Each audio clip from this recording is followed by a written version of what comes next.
We built the business in 1994 to about $1.75 million. We were doing $1.7 billion a year in sales, and we were making some money.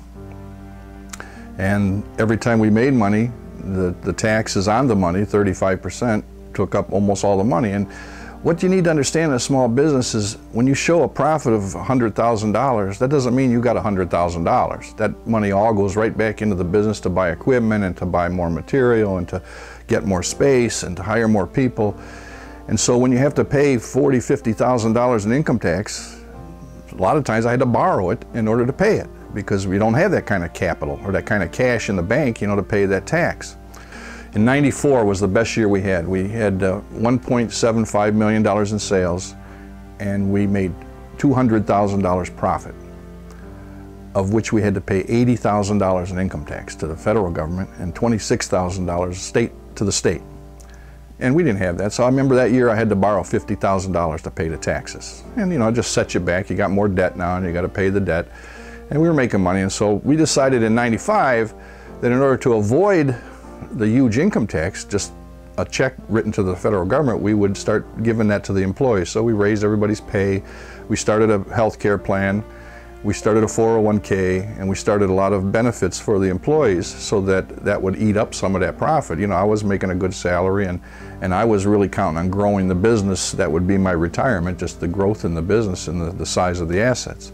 That was my plan. In the 15 years that I had my manufacturing business, I paid $3 million in taxes, and hardly any income tax, but $3 million in taxes in 15 years. I mean, that's a lot of taxes for a little tiny small business guy.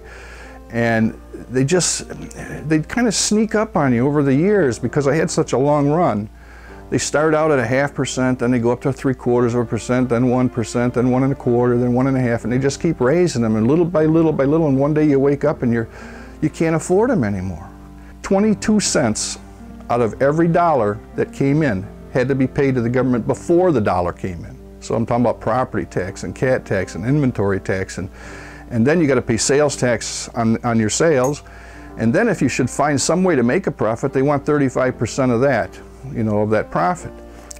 In 2002, my last full year in that business, we made $3 million in sales, and we only made $4,000 profit. So you could, if you plotted the graph, you could see the two lines. The sales were going up every year and the profit was going down every year.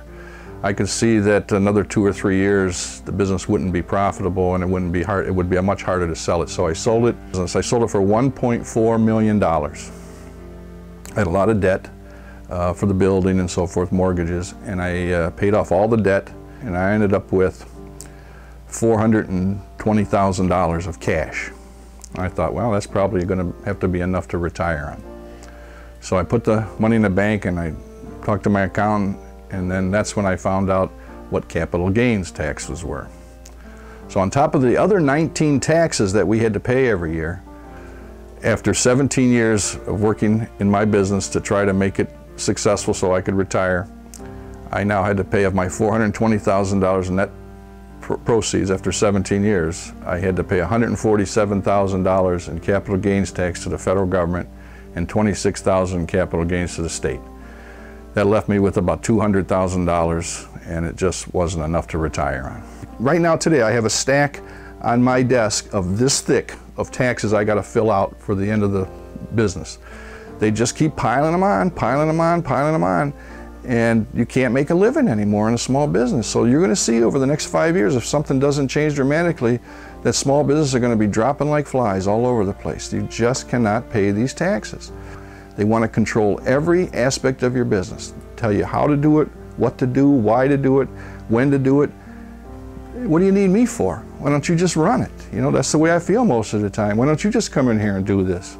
They want me to put in my 120 hours a week for them so that they can get a bet. Now, if I sell my business and like my first business, if I should make a little money after 5 or 6 years, now they want, you know, 15, 20, 30% of that. And that's going to be going up in January. So I give up. I give up. I just cannot do this any longer and work my butt off every single day so that I can ingratiate the government so they can give my money away to people that don't do nothing. And that's the other side of that coin is that infuriation that we get, which you see in the Tea Parties and the 9/12 groups, is that why should I work so hard so dozen other people don't have to work at all? And that's not fair. I mean, when I hire people, it's like making a contract with them. You agree to work for me and I agree to pay you. And that's how it's supposed to work. That's how it's always worked in America. I got the ideas, I got the willpower, I got the talent, I create the business, and I hire people to work and I pay them for their time. And because maybe they don't have the ability to start a business or the capital or whatever, but they want to take all that away from me and just give it to them. Okay, then who's going to create the jobs? Who's going to create the jobs? Nobody. And so that's why socialism always fails. It always fails. You run out of other people's money, you know the old saying. And so as people like me give up and just quit, who will do it? Who will pick up the slack? Who will pay all these taxes? The big corporations won't. They know all kinds of ways to get out from paying them, and our Congress helps them do it. They're complicit in having big corporations pay no taxes. And so something's got to change in America. And I can just tell you that the nature of socialism, the nature of liberalism in America, it's got no future. It just can't work here. And yet we're going to keep trying to drive that square peg into that round hole and just keep trying to make it work. And so go ahead on with yourself. I'm done. I quit. We have limitations right now on American business. We have a limitation of a corporate tax rate that's the second highest of the industrialized nations, 35%. The average of the OECD, these are the industrialized countries now, is 25%. We all know about capital gains. They're planning on moving that up. There's a big tax increase coming that's hitting everybody, not just the rich, everybody. And we need to pay attention to the people that are paying 10% tax, that are going to have their tax go up to 15%. A 50% increase for the people that need tax breaks the most.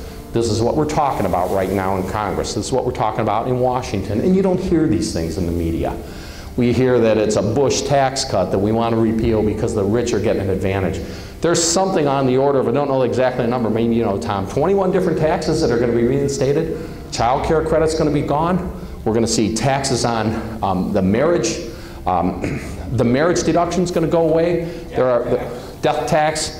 We could probably sit here and name them. But this is going to be bad news in a time when we're trying to recover and we're trying to build jobs.